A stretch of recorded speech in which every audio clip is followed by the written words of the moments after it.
So a question had come up about kids being confused about seeing something like 2 plus 2 equals 4 and also 1 plus 3 equals 4. And they were kind of confused why two different sums that look different would give the same thing.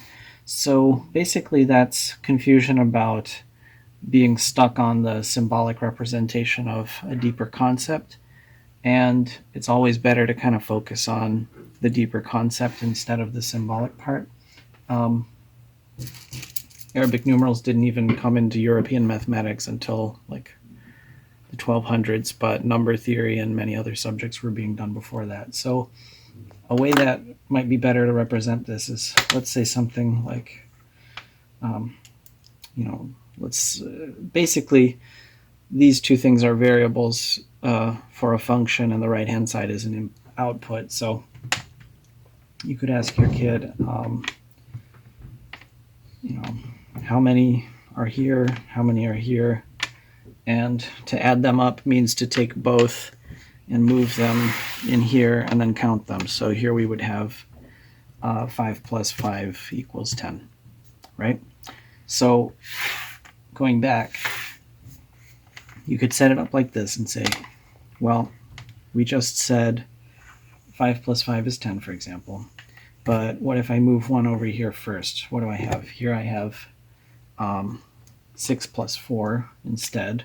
So 6 plus 4, we just saw that 5 plus 5 is 10. What's 6 plus 4?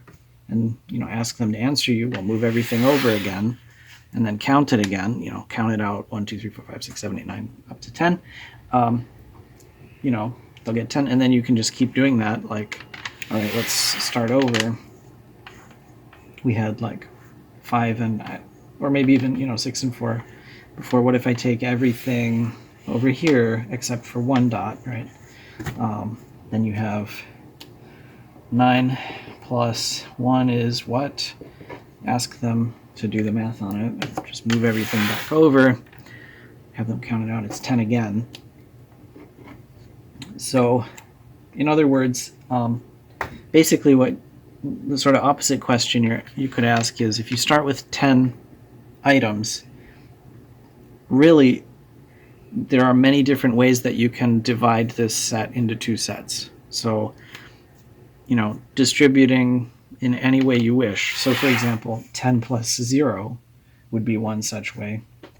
And a way to really drive this home might be to start with a given integer like, 6, and ask your kid to tell you how many different ways are there to write 6 as a sum of 2 integers, which really just comes down to partitioning this set of 6 items into 2 different sets. So you could either have, for example, 6 plus 0, or 1 plus 5, or 2 plus 4, or 3 plus 3, or 4 plus 2, 5 plus 1, or 6 plus 0, and just kind of go through the whole list of possible options, and that should get across what's going on here. And after each time doing it with stones, you could write down the corresponding equation. But the equation is just a symbolic thing that you have to interpret concretely, and this is the concrete interpretation. Uh-oh, someone needs help. Okay.